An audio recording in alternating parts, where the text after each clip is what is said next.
Hello, everybody. It's Friday, and that means it's time for Shack Chat here for Ham Radio Outlet. I'm your host, Katie, WY7YL. Welcome to my shack here in Sundance, Wyoming.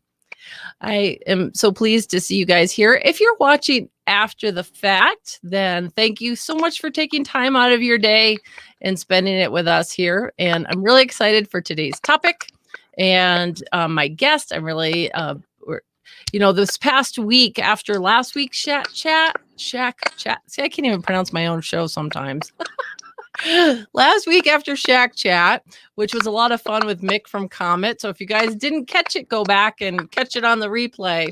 But I released a new video where I was using the ZUMspot Nextion 3.5 with the Yaesu FT70 and showing you how easy it is to use that digital repeater and talk around the world. As a matter of fact, I've been using it so much, my battery was dead this morning on my FT70. I went to go play with it. I'm like, oops, I forgot to plug it in. So that happens sometimes. But hi, Alan, and Dan is here this morning, and Richard and Kevin, and there's my buddy Hyde. Hi, guys. Thanks so much for being here. Appreciate it. There's Michael. Good morning. Well, there's been a few fun things going on in the ham radio world lately. Of course, last weekend was the DX contest. I'd actually, for the first time in a long time, didn't play in it because I just had too many outdoor projects going on. And then, of course, this weekend is the NAQP RIDI, and that's a lot of a fun contest as well. And of course, the big fun thing that's not necessarily ham radio related, but I don't know about you guys, but have you been out watching the skies looking for Comet Neowise? My husband and I went out this week and went to a couple of different really dark locations, and we were able to see it and took some photos. Thanks so much to Don W6GPS for his instructions on how to use our camera. You know, I've had this Canon for a long time, and I've never really played around with nighttime photography and always wanted to.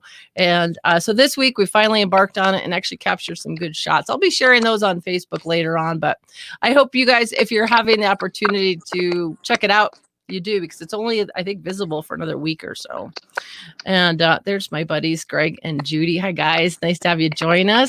Terry is here from Five Land.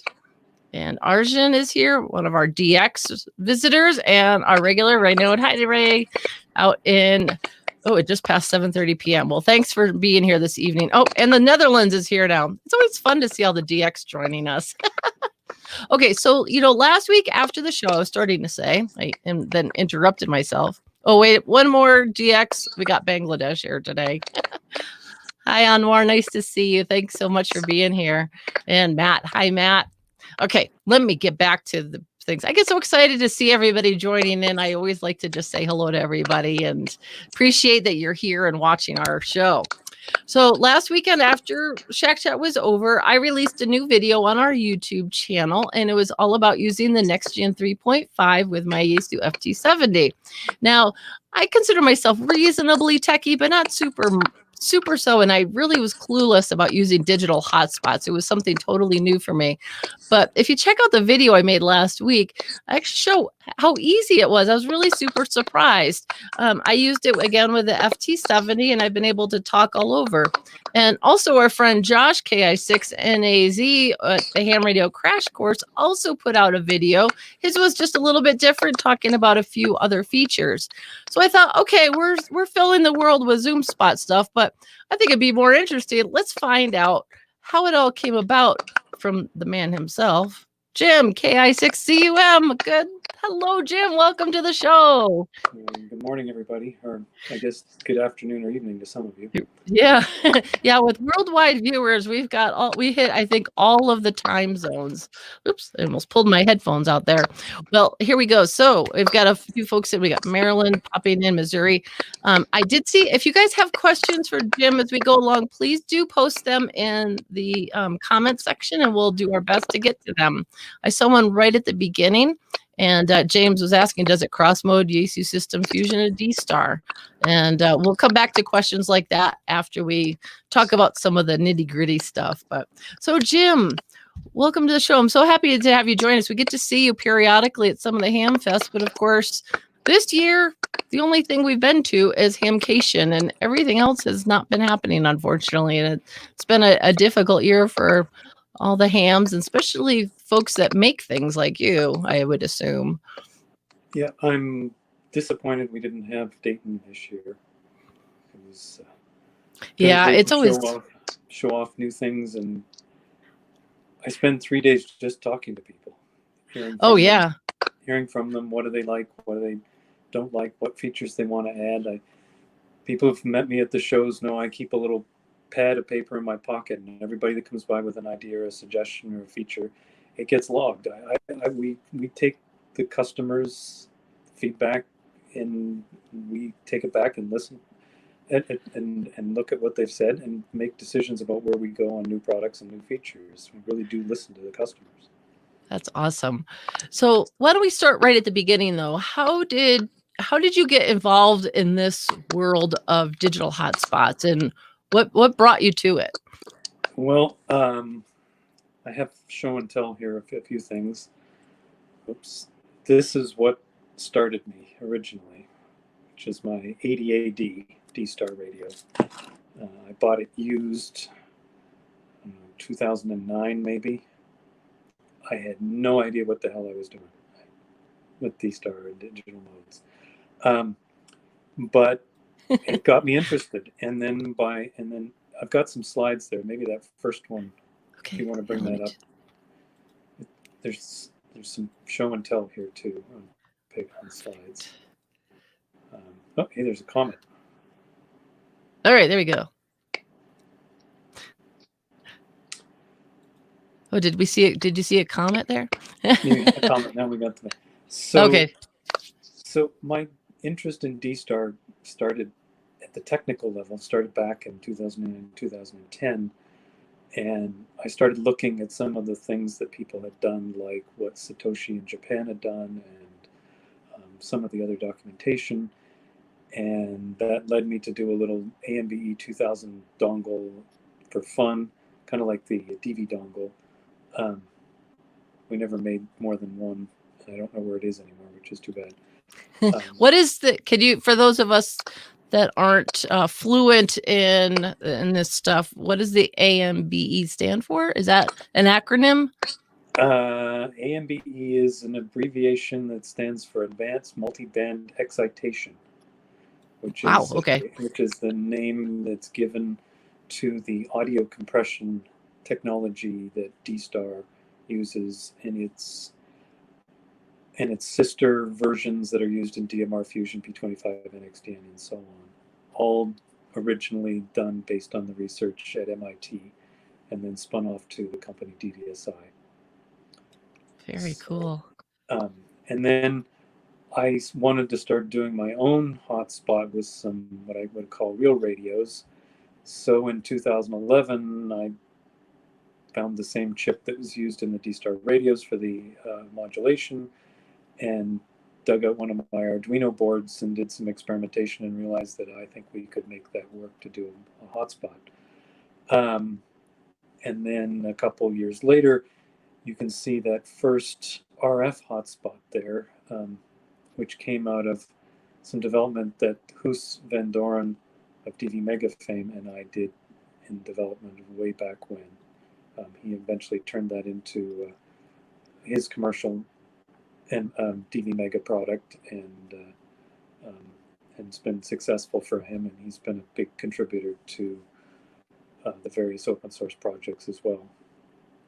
So that's kind of the early days of the hotspots. And then maybe the next slide will give a little more context. Yeah. MMDVM was an idea from Jonathan G4KLX, who's been the superstar of digital radio. He's developed so much software, and it's all GPL2. He releases everything open source. Wow. He's done an incredible amount of stuff. And there's a quote from one of his support forums from back in the spring of 2015 saying that he figured we could make a multi-mode software-based repeater.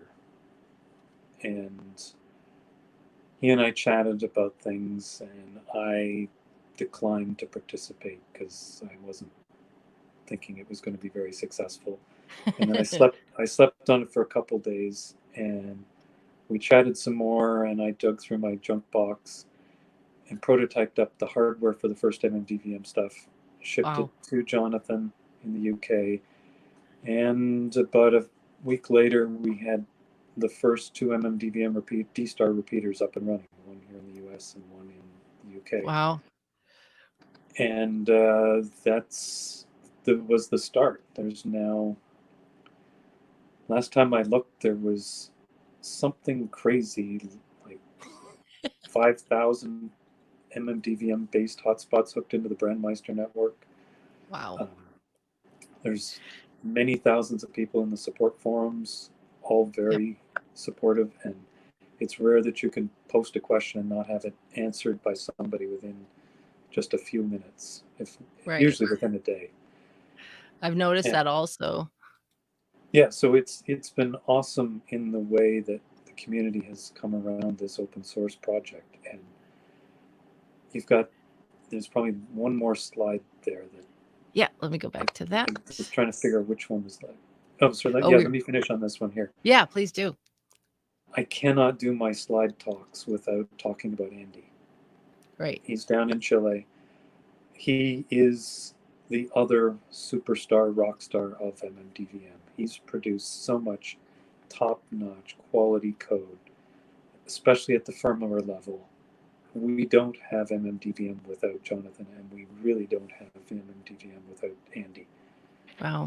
I cannot say enough good things about him and his coding. He's a brilliant guy, and we are where we are because of him. And we all owe him and Jonathan a big thank you for the open source parts of this project.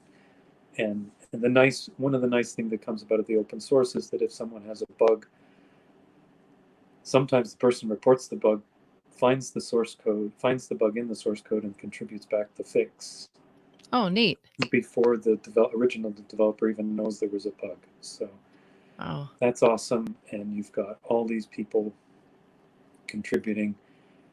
And the source code being open source means there's things being done in conjunction with other projects. And I've got a slide there at the end that I'll talk a little bit about a cross-collaboration thing.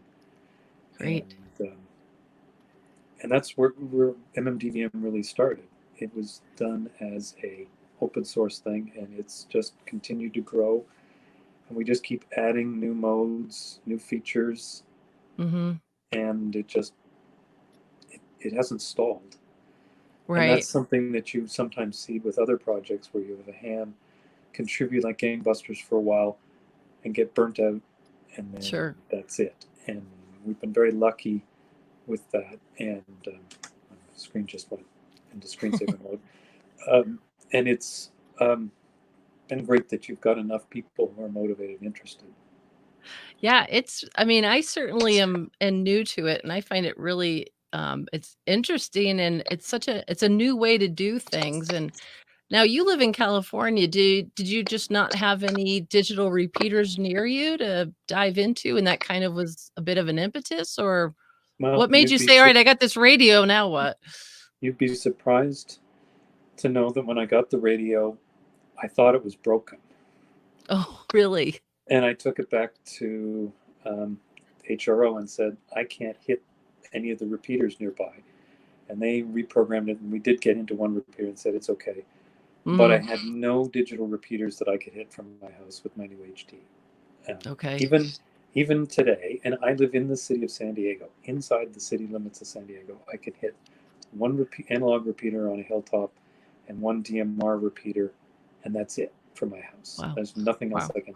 With the big antenna on my roof and my 9700, I can hit a whole bunch of stuff, but not with the HD. So you're right, that was part of it. Not being able to hit something meant I needed another way to get in. Right. And this really became the only way. And the early days, it was using, let's see if I can have it. Go off camera for 1 second.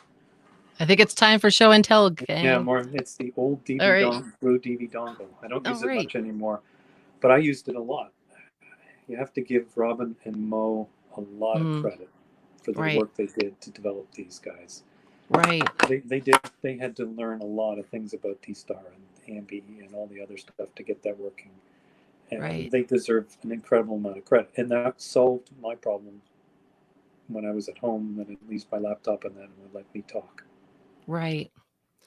So what made you go from, say, the DV dongle that, you know, Robin had developed to, say, you know, getting involved with these guys and like, oh, you know what, let's kind of create our own new product here. And Well, we you know, can was go it to the next slide. okay? The Perfect. great segue. Hey, how about that? I didn't even know. I just made it. Yeah. Yeah. So the original modem that I did for MMDVM, which I don't have a picture there. I've got to dig it out of the box and take a picture of it and put it in and publish it. But that's what I sent Jonathan, and a handful of people got those when we announced all this stuff at Pacificon in 2015. I remember being at the digital dinner and said, "Oh, is anybody interested in these new modem boards?" And Right. I didn't go home with any. Oh, wow. I had one guy who took the modem and stayed up all night and got it running. Oh, no in kidding. his hotel room. So we knew we had something interesting. Woohoo, yay. So the code was, as Jonathan and I did, the original D-Star version ran on an Arduino Duo board with the modem plugged in. It's the bottom left-hand corner picture shows a later version of the board, but it's essentially the same thing. Okay. So you had the Arduino Duo, the modem on top, and then it plugged into a Pi by USB. And that worked great for D-Star, and then not so well for DMR. Little did we know that the crystal oscillator on the Duo board was not accurate enough for us to keep DMR going. So we had to go to a higher accuracy oscillator, spun the board, that solved that problem. Then we ran out of memory and horsepower on the Duo, and that meant we had to figure something else out. And so I went with an ST Micro, much higher end ARM processor. Again, Andy was a big help in all of this. Again, he was a huge help. And we've been running that code and that ARM processor for a long time. We've still got a lot of headroom in memory and horsepower. Wow. And we can still add a lot more and still have room. And so that's the board in the bottom right-hand corner. It's a hat, plugs straight into a Raspberry Pi. And that works great when you're using your own radios. So these are the things that people put on hilltops when they want to use, say, 20 watts instead of 10 milliwatts. Okay. And then the next slide talks about the ZUMspot itself, Right. the RF version. And you saw the version, the really old version in that first slide. But it didn't have enough horsepower. It had a lot of issues. And so I did a new version of it and said, you know, I think I can probably make it fit in a Pi Zero board. And I got it going. And I'm working with Andy. We got all the modes going. And it sure made it easier for people to do the hotspots.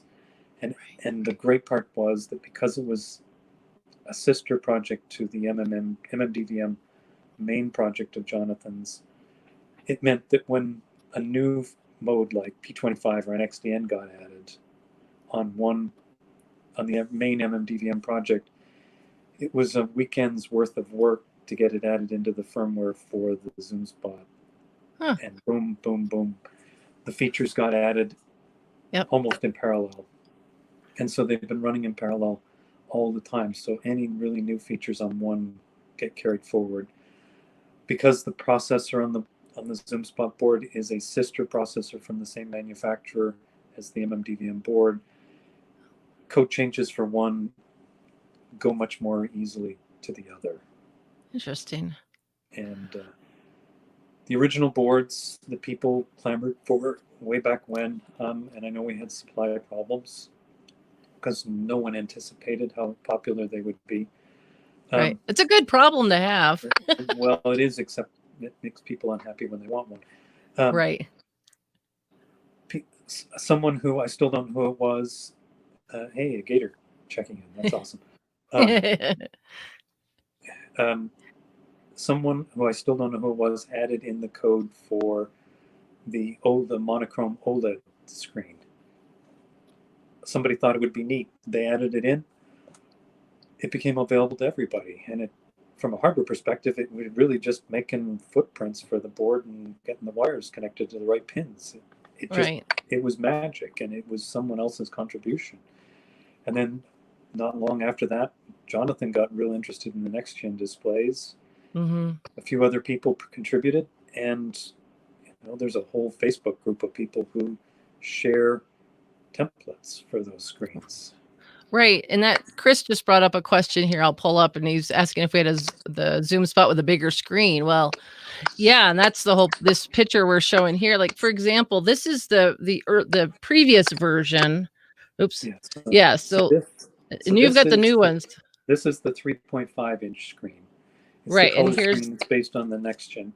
And then so that's the picture on the right, and then the one on the left, which I don't have in front of me here. I've got a lot of stuff here, but the one on the left is a 1.3-inch OLED. There's not really a cost-effective OLED larger than 1.3 inches that I can get from the factory. And the cases become a challenge for a screen that's that much bigger. Now, because the boards, I don't know whether HO still has a few of them in stock, but they would probably be a lot like this board here, which doesn't have a display but has the footprint. Let me pull it up bigger here. You want to show that again real quick, Jim? Made you bigger so everybody could see it better. I put it down. So okay. It's basically this board. So the connector along the bottom is still the standard pinouts for these displays. Okay. So in theory, if you had one of those boards, if you can source a display, the driver might still work because the MMDVM software has driver for the two most common chipsets for these displays. Gotcha. Well, and it's we were just kind of holding it up, but I think we were minimized. But again, this is the previous version, which I thought was super. I picked this up at Hamcation this year, and I think I'm plugged in. So let's see. Oh, maybe I unplugged it. But I thought this was super. I could see everything. And then when I got the 3.5, the new version, and could you hold that one up again? It's significantly bigger. I mean, look at the size of that screen compared to, agreed, I could see everything, but this thing is amazing. And you could really, I had it sitting quite a ways away, and I could read it from, as we get older, it's like you put on the glasses to get stuff, but I could see it really nice, and it's beautiful. And working with HRO, we're able to source a custom case for it, so that it physically, the whole thing is not that much bigger than the old case with the layered plastic. It's just you're seeing a whole lot more of the information. But there's a lot of people who really like the one you just held up. It's a great little unit. It's nice and solid. There's been people running them a long time, and I really like the one I have here. And it's nice to just have it here. And if you guys look carefully, the next time you watch an episode of Last Man Standing, you may notice one sitting up on the desk behind Tim Allen's Icon 7300. Nice. The studio is a big tin can. And RF-wise, it's just doesn't work. And so you either have to do a special run of coax up to the roof, or what the crew like to do is use the HT, and more often not do DMR and D-Star. Right. And they really benefit from having a little hotspot like that. That's a great idea. I didn't even think about something like that. That does make a lot of sense, because I know I've been to that set, and actually the previous set, their previous set, but same issues with the RF there. And Chris is asking if they're in the store yet. Yes, they are in the store, and I've even got some links for you, which I'll post along the way. I believe all stores except one had stock in store. So yeah, let's see here. I'll just throw this link in now since we're just talking about it. Chris, here you go. Here's a link to the, oh, except that my keyboard's not. I unplugged my keyboard. Let me try this with my mouse. When Jim and I were talking earlier in the week, getting prepared, one of the things we were talking about is just, sourcing materials. And with COVID-19 right now, of course, the whole world is, in flux with shipments and deliveries of products. And one of the things I hadn't even thought about is the fact that, your cases use a certain type of plexiglass that, of course, now we're using in our stores everywhere to set up for barriers and what have you. But has that made it because of this extra demand for that, has that made a challenge for you for creating more products for folks? We have been having difficulty since January. Okay. Oh, so even before. Yeah, the plastic has become more of a problem because the cases use a lot of clear plastic. Mm-hmm. And most of the world's supply of clear plastic has gone into making protective shields for retail stores and so on. So there's been having to do some substitute for inner layers to frosted plastic and other things that we're trying really hard, and there's factories getting shut down. Thankfully, they're treating plastic factories as essential, and most of them are still functional, which is right. That makes sense. Right. But for example, the RF chip on the boards that we make has been in very short supply, and thankfully we're on contract to buy the parts. But it still means it's been getting worse, especially for manufacturing. It's been getting worse even in the last 2, 3, 4 weeks. It's getting much worse. Things that took 3, 4 weeks to do manufacturing of a board now are 10, 12 weeks. Wow. It's bad for everybody.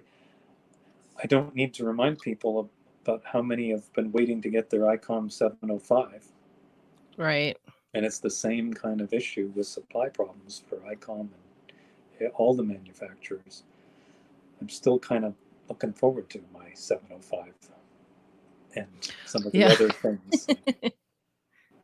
I went to buy an ICOM ID51 last week for some testing we needed to do, and there's a small problem with there aren't any. So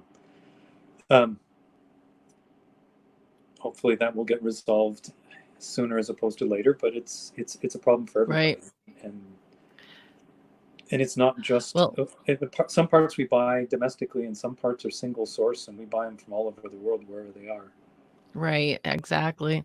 Well, and speaking of new radios, I was going to mention this right at the beginning, but I don't want to take away from our discussion about the ZUMspots, but I'm going to give everybody a little teaser, because on the radio on the table behind me, I've got a new QRP radio, and I'm going to be telling you a little bit about it later, but it's something brand new. It's not what you think, but it's going to be pretty exciting. So, so there's a quick little teaser. So make sure you stay till the end so you can see what I've got to tell you about. All right. So we've got a couple other slides I can talk about. Yeah. Let me scroll on down here. The next one. Okay. The USB. Yeah. So the USB was done. I had a lot of people come to me and say, I can't buy the DV4 Mini anymore. Or they said the DV4 Mini doesn't work well for me. Or more specifically, it doesn't work in the modes that I want it to work. And we said, well, okay, I think I can probably make it fit by scaling down the regular ZUMspot. And it's been a good option for people. And because it's in the same code base, when we add a new feature to the MMDVM board or the MMDVM ZUMspot, regular ZUMspot, it's just a recompile for people to get the new features on these devices. And it's an alternative. At the trade shows, I use a little Windows tablet with the ZUMspot USB, and it's a nice portable option when I'm traveling if I need to do that, if I don't want to pull out the laptop. So you could use this instead of, say, so this will, even though it's just on a stick, it does the same thing, basically? Essentially, the RF portions and the mode support is all the same. Wow. Okay. But it's smaller. There's some other options for software. For example, you get the option of using BlueDV if you want, which is a great piece of software written by David PA7LAM in the Netherlands, and it's a really user-friendly piece of software. Again, because it's an open source project for these pieces, it was pretty easy for him to support it. And I think I've got one more slide here. Yeah, perfect. Yes, and because I talked earlier about open source. So here's a fusion that came about a couple months ago of the MobileLink-D project for an open source TNC, terminal network controller. And it's done on a ST micronuclear board, which is that tall, skinny board in the middle of the two purple parts on that right-hand side. So using a $15 Nucleo board and a PCB that you can get made at Osh Park for, I think it's about $12 to $13. There's an EEPROM on there. And then one of the versions of our MMDVM board, you can do something like this. If you want to switch back to my camera, okay, you can take the board, some wires, and a cheap analog HT, and I've got myself a really cheap, really inexpensive TNC that I can use for doing packet. I've been using it as an APRS receiver, but it could certainly be used for packet, or done as an iGate or an APRS repeater. And those little boards take advantage of 4 years of people's helping test and us learning all the tricks of making these boards work well for MMDVM on a radio. Right. And, the original MMDVM modem had 1 op amp for transmit and 1 op amp for receive. Right.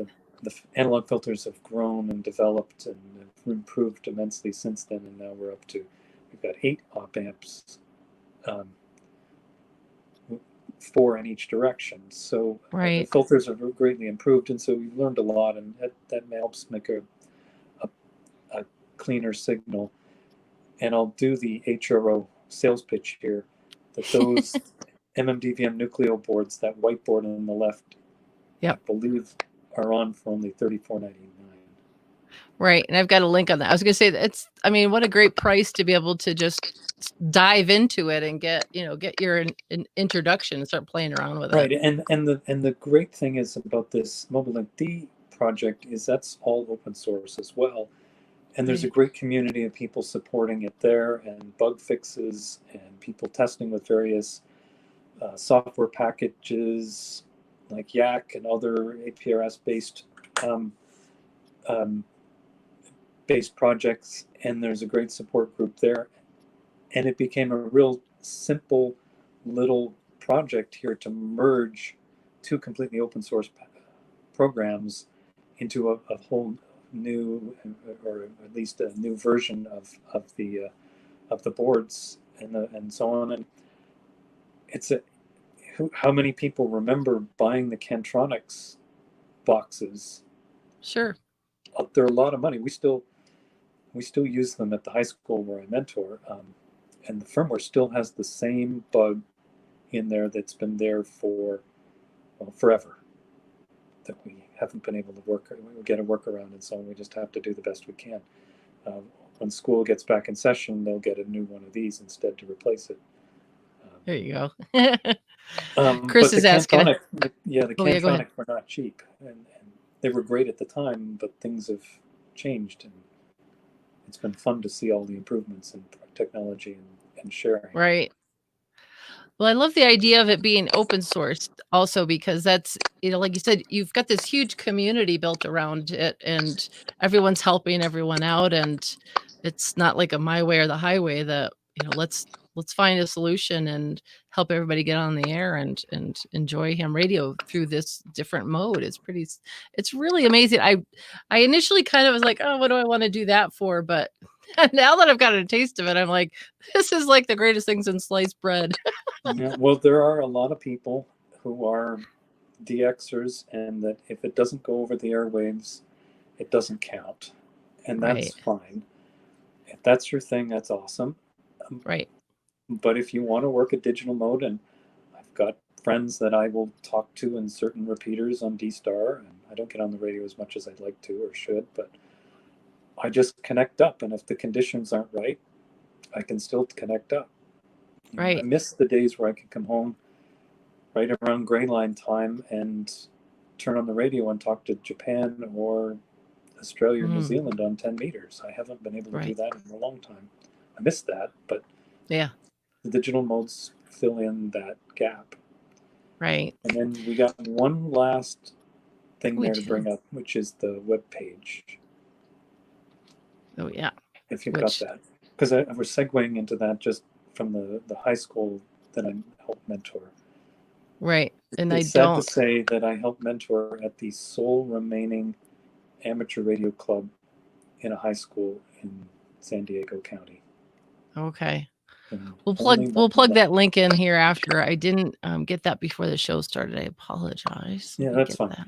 But we do lots of ham radio stuff with those students, and we try to do balloons a couple a year, and they're great. But I wanted to do the shout out to the students and the fact that we had help from the Scripps Institute to drop off a ham radio buoy in the Pacific about 400 miles off the coast. Oh, it got dropped off yesterday, and it's broadcasting whisper on 20 meters every 10 minutes. Oh, nice. And we're hoping to be able to track it on the currents for about 6 months before the batteries fail. The link I sent was just the aprs.fi showing where it is and so on. Great. And I noticed there's been a bunch of questions coming up. Well, here's the first one and this has been a couple of questions is, how easy is it?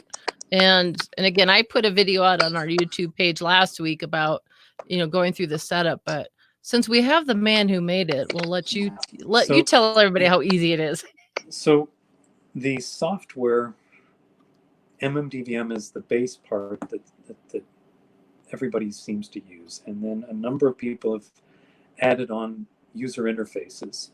And there were a bunch of them that came out early, and they were great.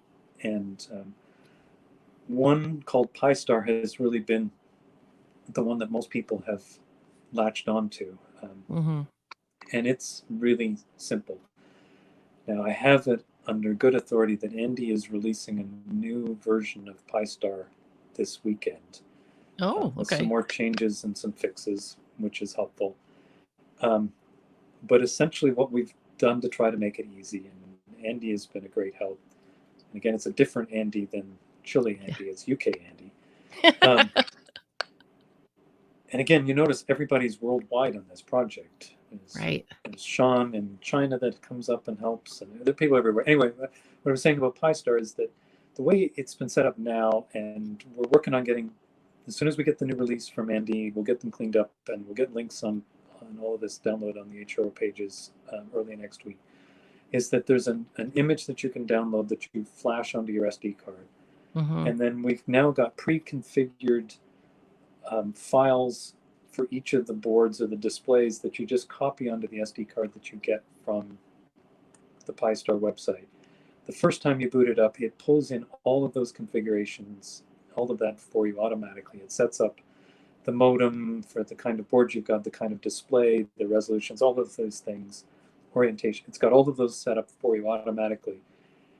And basically all you do is, when it turns on, it takes a couple minutes to come up the first time, and then it turns itself onto as an access point. So from your phone, your laptop, you connect to it via Wi-Fi, you bring up the configuration web page.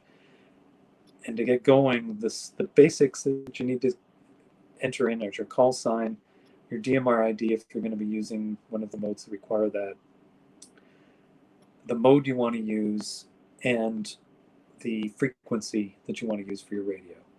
And that's the bare minimum you need on the PyStar software. No matter which board you're using, whether it's any of the ZUMspot boards, the DV Mega, any of the boards that are supported. It's just those basic set of things. And if you're lucky enough to have, say, an FT70, which is kind of one of my favorites, it's basically you turn it on and set your call sign and do a couple of minor things in there like frequency and mode, and you're up and running. Right. And you don't even need a code plug on the FT70. That was the thing that's the thing that really makes it challenging for some people, especially the rookies, who may have trouble understanding the nuances of color code and time slot and talk group on DMR. DMR can be confusing for a rookie in digital modes. And D-Star is easier now because of the user interface that's in, say, Pi-Star. But again, it's some of these are really easy to set up, and there's some interesting things that can be done. Oh, another quick, it's like I've got a whole bunch of straight men giving me simple questions. Right. So I can find a more difficult one if you want. No, the temperature.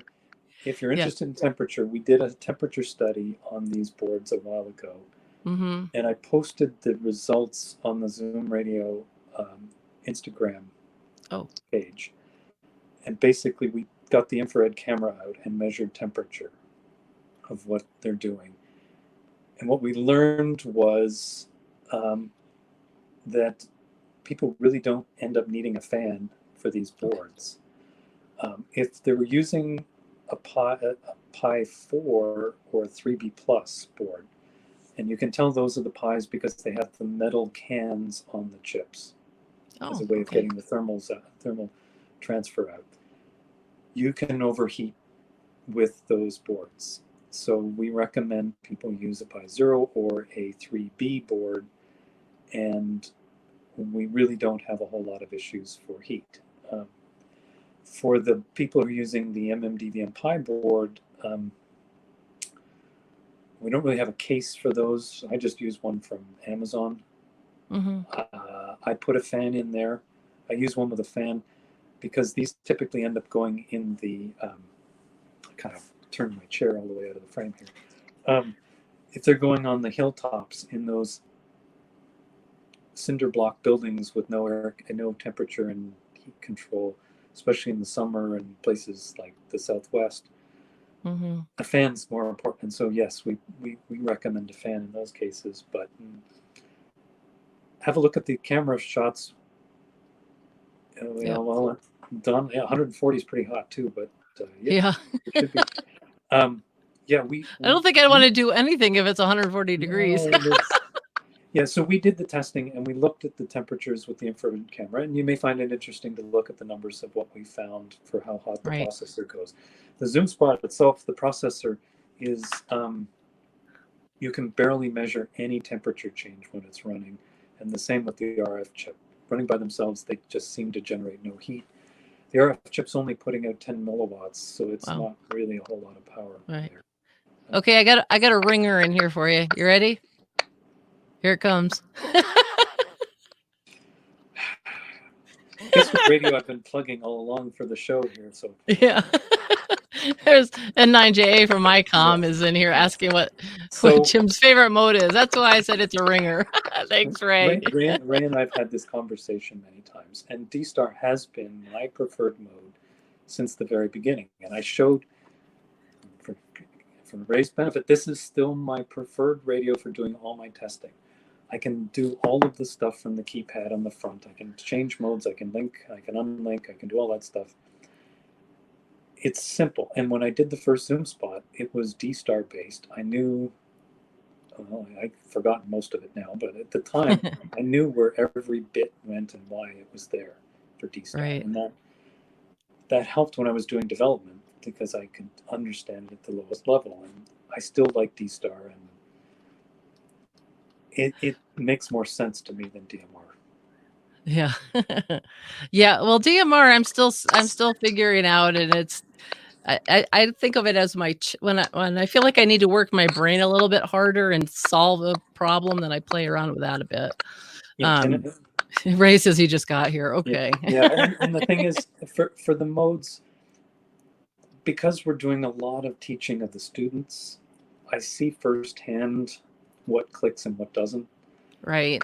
And DMR, once you're using it, it makes sense. And you get your radio programmed up, and you just turn the dial, you key up, and you're done. And you're right. And it's easy. But the concepts initially are difficult for some people. And right. And when I went talking to the students, and well, these students are pretty bright too, because I had one who passed his test on Wednesday, got his call sign yesterday, which is awesome. Oh, yeah. When we did the initial stuff with them, I said, I want you to take a test, not studying, not have ever picked up the regulations. Tell me what you got based on what physics you know and all that other stuff. And he got a 20 out of 35. Jeez. and we do that. And that's one of the things I do with the students is I say, look how many you got right not studying the regulations. Once you know the regulations, passing is simple. And I think that helps them. And so I try to figure out how do I show the students these digital modes and how to make it easy for them. Right. Trying to make it as simple and foolproof as possible. And you know, there's been a lot of people contribute. Right.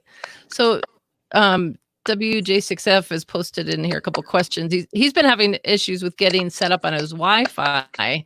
And let's see. And I apologize, guys, for the extra noises here in the shack. I'm not sure what's going on today, but that's me. I'm sorry about that. So if you are connected directly to the Pi from your phone or your laptop, and you're able to get into the configuration, and what you're seeing is once you set up the Wi-Fi and it's just not connecting to your hotspot, there's a couple things that I know of. If you're running Pi-Star 3.x and you're using an iPhone as what you're connecting to, there are issues because Apple made changes to iOS. And those were fixed in the Raspbian and are covered in the Raspberry Pi's 4.x, the Pi-Star software 4.x. So that's a simple one, maybe not the issue here. There are a couple of characters, and I don't remember what they are off the top of my head, that if your access point has those characters in the name, it has issues connecting. And I don't remember what they were. I mean, it could be a bunch of things. It's possible you've got a bad unit, but if you're connecting the base parts, it's probably not the unit. Something I made a mistake on a lot of times is I have upper and lower case in my access point at home. And more than once, I enter it all in capitals in the Pi-Star setups, and then it won't connect. Right. I did that once too. I didn't realize I was in caps lock. I have done it more than once. I'm embarrassed to say that I do it often. And so capital case, it's case sensitive. Okay. And if you're still having trouble, we'll work with you to get a solution. And that's where the forums come in really helpful. The forums are the fastest possible way to get a response. The Pi-Star forum, particularly because what you're trying to do is update the Pi Wi-Fi settings, and the guys who actually wrote that code are the ones monitoring the Pi-Star forum. Okay. And they're the fastest way to get a response. But you know, we'll email to me is we'll also we'll work with you to get this going. Right. There's my friend Dan, and it was just D-Star is made for ham radio. DMR is fun for experimentation. And this is D-Star is a mature platform. He likes the conversations there. That's cool. I got to dive into. That's the next thing I've got to work on is getting into D-Star. And you've got some nets that have been around forever. Oh yeah. And you've got like Connie's net. I mean, how long has that been running? Right. It's been forever. We will put the links to the forums. Those will be in here after the show is over. So we'll get those in. Or if you just go to pistar.uk, you can find the links to those forums on that website as well. That'll take you to the ZUMspot. They're down the left-hand side. Yep, down on the left-hand side, exactly. And oh, there's my buddy Scotty. Okay. Well, again, as a quick overview for anybody who's maybe just joining in late, I've had Jim K60UM with us from Zoom Radio, and going over, how you can use these digital hotspots, what they're all about, where they came from, and how they can help you get on the radio with, an HT. And it's a lot of fun, and it's another way that you can enjoy ham radio. And appreciate you having some time for us today, because I know how busy you are with everything. All right. Do we have any remaining questions that you want to? Let's see. Oh, let's see. Here we go. And there was one more shout I wanted to do for. I wanted to mention about Andy again. Yeah, please do. Inside of Pi-Star, Andy's code for cross mode is also included there. So Andy wrote most of those cross mode tools, which lets you do things like use your Yaesu radio and cross mode into your Brandmeister network or an NXDN network, or go from DMR into NXDN, and that those cross mode things were all code examples written by Andy, and then there was a bunch of other people whose names I can't remember, but Andy did a huge amount of it. I can't stop thanking him. And so we're continuing to work on solutions for more cross modes. And I haven't said anything about it in the past, but I can't, we don't talk about new products before they're in stores. Right. And we do a lot of developing, and a lot of things don't work well enough that we don't release. So I don't want to promise something that we can't release, but I will say that we continue to look at and solutions to get more cross modes working, and people continue to ask, and we're listening. Great. So yeah, I'm sure with what you do, there's always something on the horizon, and it's just like you said. I appreciate that you're not ready to bring anything to the market until it's fully tested and ready to go. 'Cause, it doesn't do you or anybody else any good to bring something out to the world that isn't ready for consumption. Great. Well, thank you so much, Jim. I really appreciate you taking the time. And thanks for everybody who's been here. And oh wait, we got one more thing here. He's asking, front panel programmable, or you need a computer. I'm not sure if he means the different screens that you can. You brought that up a little bit earlier, but the radio was front programmable because it has a keypad, and so some of the other radios have limited number of buttons, and they're a pain to program from the front panel. But the ZUMspots are all computer programmed, configured. Most of the time, I configure them from my phone, from my iPhone. Okay. Oh, okay. But you can easily do it from a laptop or any other thing that can connect to the Wi-Fi. It's easier because it's a web-based configuration. Okay. And the touch screen, that allows you to set, I know, for example, the brightness. What's really nice is you can dim it or make it brighter depending on where you're at. So the display is touch capable screen. And there's some firmware and some software inside of MMDVM that still needs to be written to take better advantage of it. Oh, okay. It's in progress, and there's been some new code submitted recently that helps move us towards that. It's not quite there yet, and it's above my pay grade to fix that code. There's my friend. Hi, Spike. That's okay. You're late. So everything is there to do it except the firmware and the software, and it's in progress, and I don't know. Great. These are volunteers with a lot of the code that's being added, and it's hard to promise something. We're trying very hard to add some of these things, and that capability to touchscreen would also give you the capability of reprogramming the template that you're using without having to open up the case, and that's in progress. But we're working on it. It's just we need somebody who's got spare time and the skills. Right, there you go. help contribute it, because it really is part of the MMDVM executable where this needs to go. Super. Well, thanks everybody for asking your questions for Jim here. This has been really educational and fun too. And I really appreciate you took the time. I know how busy you are these days, and I will let you go. I've got don't go away, you guys, yet though. I got another thing, a couple more things to tell you about. One of those is this new radio. So, but first, let's sign off with Jim. Thank you again so much. It's been great to have you join us here on Shack Chat. Great having you there, and yeah, if there's more questions, I'm sure we can get them all answered for you. Yep, absolutely. All right. Thanks again. All right. Thank you, Katie. Okay. All right. Well, that was super fun. I really appreciate having Jim join in. And okay, so now I hinted in the middle of the show that we've got something new on the horizon here at HRO. We'll be carrying it soon. Now, I don't know if you'd notice anything new here in the shack behind me, maybe. Let me grab it for you and tell you all about it. Oh, okay. We've got a new radio coming. I'm very excited. It's a QRP radio.